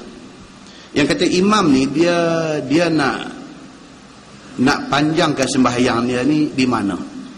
Kata Imam Nawawi rahimahullahu ta'ala. Tuan-tuan kita duk jumpa Imam Nawawi, kata Imam Nawawi kita cukup banyak ni dalam Baharul Mazi ni. Syekh Idris Al-Marbawi dia suka quote kata-kata Imam Nawawi.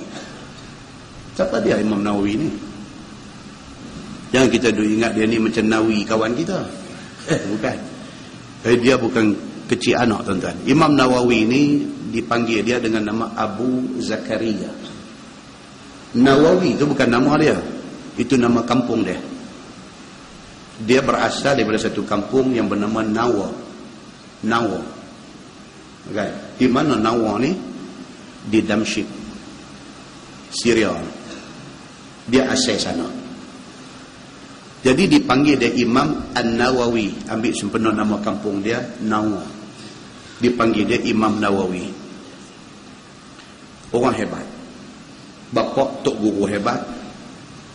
Dia awal-awal belajar daripada bapak sendiri, kemudian berguru dengan guru-guru yang hebat-hebat.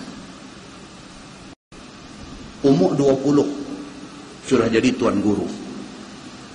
Ni yang kata Imam Nawawi ni. Takut juga kadang-kadang orang dia tak boleh nak terima pendapat Imam Nawawi dalam fiqh. Dia macam kondem-kondem Imam Nawawi. Jangan macam tu. Ada kadang-kadang kita dengar pun tak sure. Ustaz-ustaz tapi duk kondem-kondem ni jangan. Semua orang pun hebat. Jangan kerana kita ikut dia ni kita kondem kawan tu. Jangan macam tu. Imam Nawawi ni orang hebat. Seawal umur 20 sudah jadi tuan guru. Ketika umur dia 20, dia menjadi guru di Darul Hadis Al-Ashrafiyah Damsyik. Tuan guru, bukan guru mengajar, tuan guru di Darul Hadis. Orang hebat. Dan lebih hebat dia ni apa dia? Tak mau ambil gaji. Tak mau ambil gaji.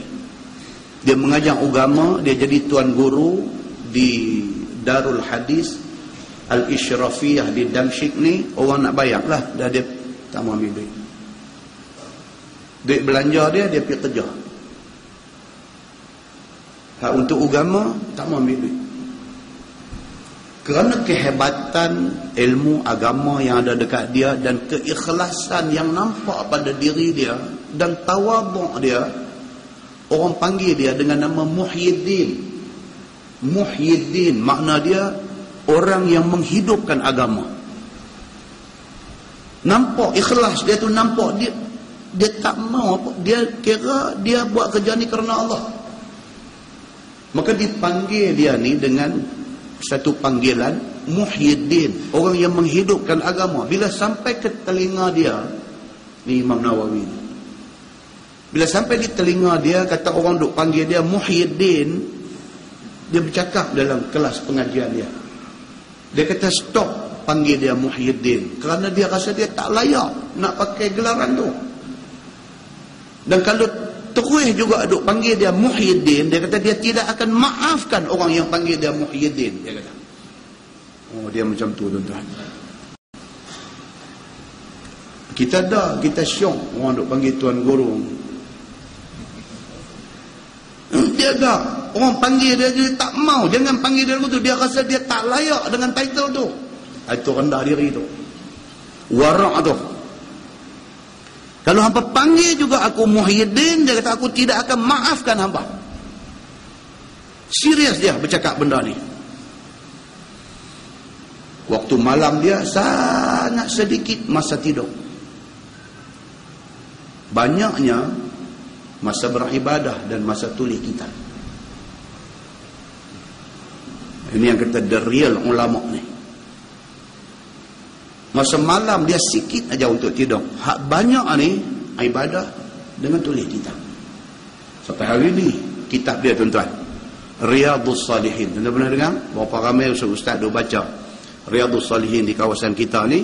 Riyadhus Salihin tu hasil tulisan Imam Nawawi.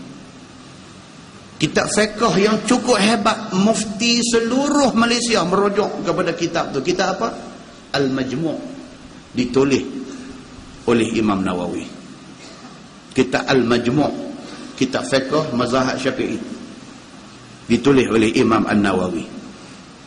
Minhajut Talibin, tuan-tuan pernah dengar? Ditulis oleh Imam Nawawi. Syarah kepada Sahih Muslim, kitab Al-Minhaj nama dia, ditulis oleh Imam Nawawi. Dan banyak lagi yang kita sampai hari ni menjadi rujukan ulama-ulama yang muktabar hari ni. Ni yang kata Imam Nawawi ni bukan standard macam kita ni. Tak ada kat kita ni, tak ada boleh pi pun rapat dengan dia ni. Hebatnya Imam Nawawi ni. Satu orang yang sangat tegas. Raja yang memerintah pada zaman dia ni panggil dia. Sebab orang main doa kat raja, kata dalam negeri kita ni ada satu orang cukup warak, cukup hebat, cukup terror ilmu dia. Nama dia, orang panggil Abu Zakaria An-Nawawi. Raja nak make use dia, nak memperalatkan dia, nak guna dia. Raja suruh ulama yang ada keliling raja ni buat satu fatwa. Fatwa yang menguntungkan raja. Raja nak menzalimi rakyat. Ulama ada keliling ni tahu mereka ni sain tak laku. Maka mereka cadangkan, mereka propose kepada raja. Mereka kata ni apa yang tuanku mau ni, kalau kami sain orang tak peduli. Tuanku panggil dia ni An-Nawawi ni, kalau dia sain satu negeri orang akan ikut. Pasal apa? Hormat orang duk ada kat dia. Dibawa dia ke depan raja. Tak apa, selingan cerita Imam Nawawi ni, kena kenal juga, kita duduk dengar nama aja. Dibawa dia ke depan raja. Bila mai bagi dekat dia tu fatwa yang dah diputuskan ni, dia ambil masa baca. Dia baca. Dia kata dia tak mau sign. Raja tanya pasal apa? Dia kata kerana ini fatwa zalim. Dia kata, saya tak mau sign. Raja sudah naik angin. Raja sudah naik angin, raja kata dia, pecat dia ni. Apa juga jawatan yang dia duk pegang, buang daripada dia. Pecat dia. Jawab ulama-ulama raja ni kata apa? Dia kata, tuanku, dia tak nak jawatan apa. Nak pecat apa? Dia tak nak apa. Itu dia, tuan-tuan. Nak pecat apa? Dia tak nak apa. Apa jawatan pun tak ada ke dia. Tapi orang nak dia. Itu yang kata ulama tu. Ulama di hati rakyat. Habis raja kata, yang apa kata dia ni panggil main nak suruh dia, saya buat, saya nampak tak laku pasal apa. No comment. Tapi ceritanya nak pecat dia ni tak ada apa. Raja marah. Ada pula penghasut raja pergi jumpa raja, dia kata, tuanku, hukumlah dia ni, setidak-tidaknya penjarakan dia, ataupun nak cantik bunuh bang. Mereka ni pasal apa? Iri hati. Iri hati. Pasal orang tak dengar mereka, dia dengar dia ni. Iri hati. Raja tak mau ambil tindakan apa. Bila mereka ni tanya, pasal apa tuanku tak mau ambil tindakan dekat dia? Dia kata, demi Allah, aku ada segan dekat dia. Benda tu diriwayatkan di dalam riwayat tentang Imam An-Nawawi. Raja kata, aku demi Allah, aku segan kat dia. Aku tengok ke dia tu, aku segan ke dia. Aku tak puas hati pasal dia tak mau turut kehendak aku, tapi nak suruh aku pergi ambil tindakan lebih-lebih kat dia, aku segan kat dia. Itu ulama, tuan-tuan. Ini yang kata Imam An-Nawawi. Akhir umur dia muda, umur 45 sudah meninggal dunia, dan dia tak menikah sampai akhir hayat dia. Tak dan. Bukan dia tak tahu kata menikah itu sunnah Nabi. Bukan dia tak jumpa hadis yang Nabi kata iman hampa ni kalau menikah lengkap iman hampa. Bukan dia tak tahu, tapi dia tak dan nak fikir pasal nak pergi cari orang perempuan nak menikah ni, tak dan. Pasal masa dia fully occupied, sepenuh masanya digunakan untuk keredaan Allah. Umur 45 dia meninggal dunia, tapi kitab yang dia tinggal ni, Allahu Akbar, tak macam orang mati umur 45. Tu Imam Nawawi. Tu kita baca apa kata Imam Nawawi di dalam Syarah Muslim. Dia kata, dan pada hadis tadi menunjukkan suruh bagi orang yang jadi imam itu cepat pada sembahyang berjemaah dengan sekira-kira tiada cacat dan tiada cedera akan sunat-sunat dan kemahuannya. Dia pun cakap macam tu juga. Imam jangan lambatkan sangat, jangan beratkan jemaah itu, cepat, tapi jangan sampai tak buat benda-benda sunat di dalam sembahyang. Dan bahawasanya pada hadis itu juga menunjukkan apabila ia sembahyang seorang diri, panjangkanlah sembahyang itu sekehendak hatinya pada segala rukun yang ditanggung panjang, dan ialah berdiri dan rokok dan sujud dan tasyahud. Tetapi tiadalah boleh panjang pada rukun-rukun yang pendek, iaitu seperti yang i'tidal dan duduk antara dua sujud dan sebagainya. Dia kata ada rukun panjang, ada rukun pendek. Ini pun khilaf di kalangan ulama mazhab. Kalau tuan-tuan pergi Mekah, Madinah, pergi Saudi, mereka i'tidal tu rukun panjang. Kan kita pergi sembahyang di sana, sami Allahu liman hamidah, aku tu macam yang duk tunggu saja. Kita biasa di sini cepat kan, sami Allahu liman hamidah, nak kendon, nak sujud dah. Tak sujud lagi, berdiri balik. Pasal bagi mereka i'tidal itu rukun panjang. Mazhab Syafi'i i'tidal itu rukun pendek. Jadi kalau kita semayang berimam-imam yang mazhab i'tidal rukun panjang, kita panjang tidak jadi masalah. Tapi kalau kita semayang i'tidal itu rukun pendek. Itu maksud dia. Masalah dia kata imam memanjangkan sembahyang jemaah kerana kesukaan makmum. Apa hukumnya? Ni pula. Dia ni satu imam popular. Dia satu imam selebriti. Dia lah orang bagi selebriti lah ni kan. Dia ni satu imam yang kira kalau dia naik jadi imam orang semua senyum seronok. Pasal apa? Bacaan dia sedap. Macam mana pula kes imam ni? Kalau sekiranya dia ni sudah maklum, sudah ma'ruf, sudah diketahui semua orang, kalau dia naik semua orang suka. Pasal apa? Pasal bacaan dia tu. Macam kita pergi Mekah kan, kadang-kadang bonus dapat kat kita. Pergi tengok-tengok, Allah Sudais jadi imam. Allah, Ada yang piduk sampai 2 minggu di Mekah, tak jumpa sudai sini. Kan? Duk mai baca tak apa nak lawas dengar ni. Hamba dia kata aku 2 minggu duk sakit pinggang, tak jumpa seorang sedap seorang pun, dia kata begitu. Itu nak menunjuk kata apa? Imam ni pun ada imam selebriti, imam popular dengan imam tak popular. Baik, perbincangan ni dia kata apa? Kalau dia ni imam yang menjadi kesukaan ramai, dia kalau baca boleh kata tanya 100 orang suka. Dia kata panjang sikit pun tak apa. Bahkan kalau dia baca pendek dia nak marah. Dia kata aku bayar 6,900 euro main umrah ni. Apa yang sudah pergi baca wal asri aja ni, dia tak berhati. Ini perbincangan itu yang kata fiqh. Tuan-tuan, fiqh ni kadang-kadang perbincangan dia ni kita dengar ambil ada juga bincang benda ni. Dia kata imam memanjangkan sembahyang jemaah kerana dia ni menjadi kesukaan makmum. Apa hukumnya? Adakah imam selebriti ni, imam yang disukai oleh orang ramai ni, dia special case? Boleh sembahyang bagi surah panjang-panjang? Adakah begitu? Dia kata Qastalani di dalam Syarah Al-Bukhari, dan bermula muqtada hadis itu bahawasanya manakala tiada ada di dalam mereka itu orang-orang yang disifatkan dengan sifat yang di dalam hadis itu.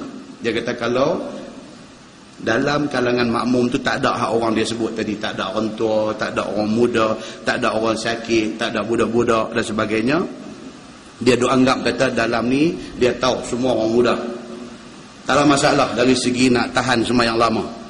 Ataupun orang-orangnya dapat dihinggakan dan diredakan mereka itu dengan panjang sembahyang, ataupun dia yakin ada ni semua tak ada masalah kalau imam sembahyang panjang. Nescaya tiada mudarat panjangnya kerana ternafi illah tadi. Dia kata kalau yakin semua orang ada ni tak ada masalah kalau panjang sikit, maka sebab yang melarang imam baca panjang tu tak ada, dia kata.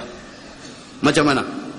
Kata Ibnu Abdul Bar bahawasanya illah yang mewajibkan cepat sembahyang di sisi aku tiada sejahtera lagi, kerana imam itu jikalau tahu ia akan kekuatan makmumnya sekalipun, tetapi tidak tahu bila masa nak datang perkara yang membimbangkan dan perkara yang baru daripada segala hajat, dan bala mau kencing dan berak, mai lagi kencing berak ni dan sebagainya, maka dia kata tak boleh juga dipanjangkan sembahyang itu.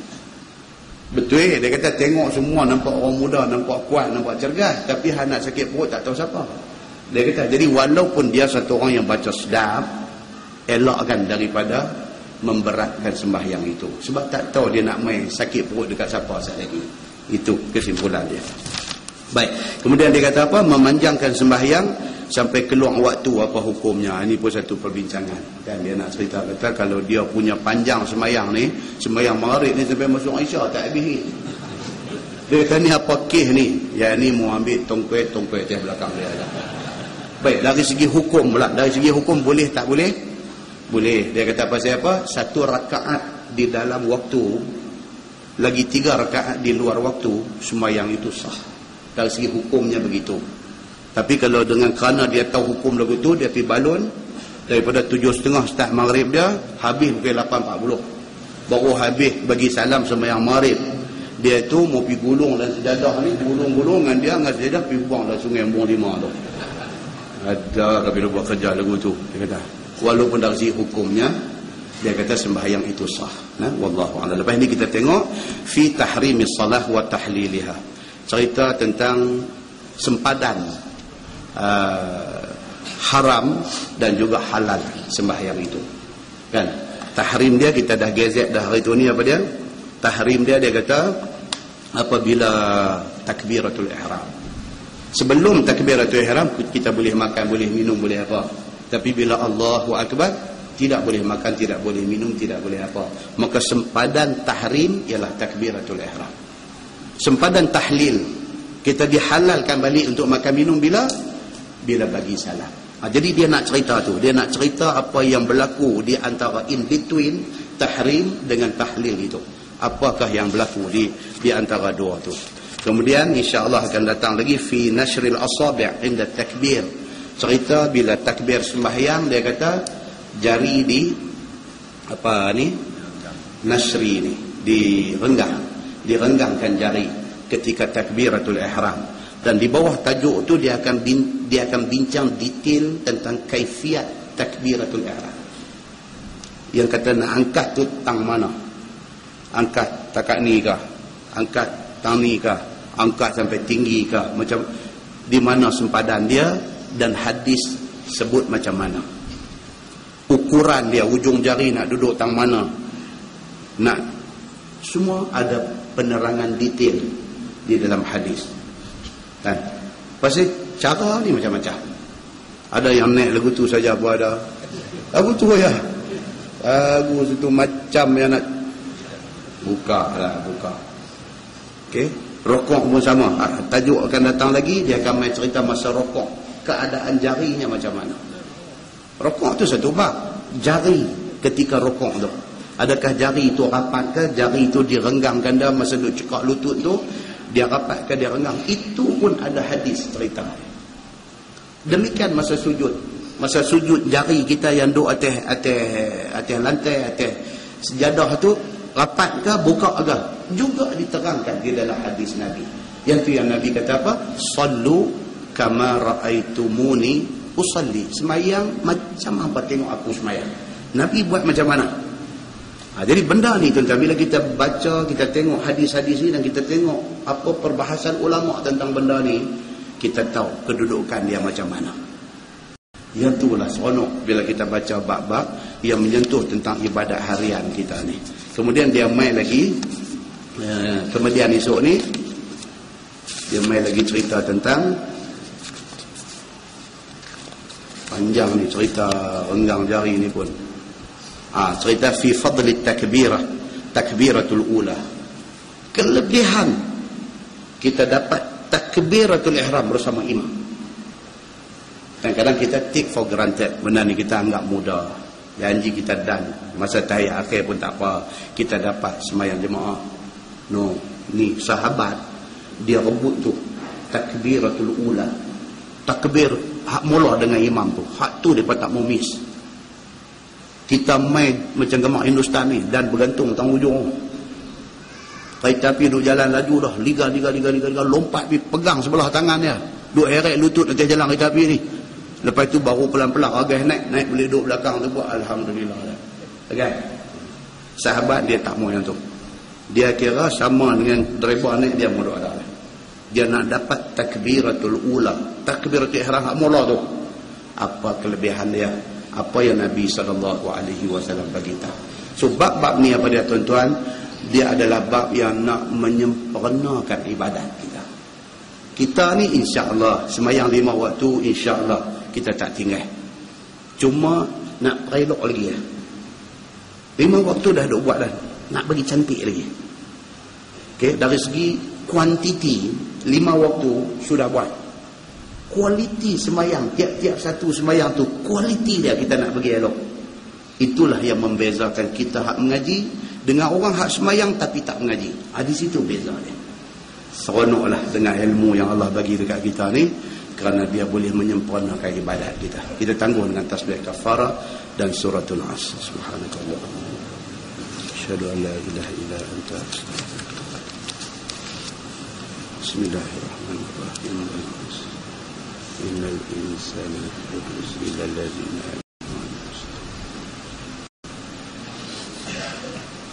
اللهم صل على محمد في الأولين والآخرين وسلم ورضي الله تبارك وتعالى عن سادتنا أصحاب سيدنا رسول الله أجمعين. بسم الله الرحمن الرحيم. الحمد لله رب العالمين حمدا يوافي نعمه ويكافئ مزيدا. يا ربنا لك الحمد كما ينبغي لجلال وجهك الكريم وعظيم سلطانك. رضينا بالله ربا وبالإسلام دينا وبمحمد نبيا ورسولا اللهم افتح علينا فتوح العارفين وارزقنا فهم النبيين بجاه خاتم المرسلين. اللهم فقهنا في الدين وعلمنا التأويل واهدنا صراطك المستقيم. اللهم أرنا الحق حقا وارزقنا اتباعه وأرنا الباطل باطلا وارزقنا اجتنابه. اللهم اجعل جمعنا جمعا مرحوما وتفرقنا من بعده تفرقا معصوما. وصلى الله على محمد وعلى آله وصحبه وسلم والحمد لله رب العالمين. السلام عليكم.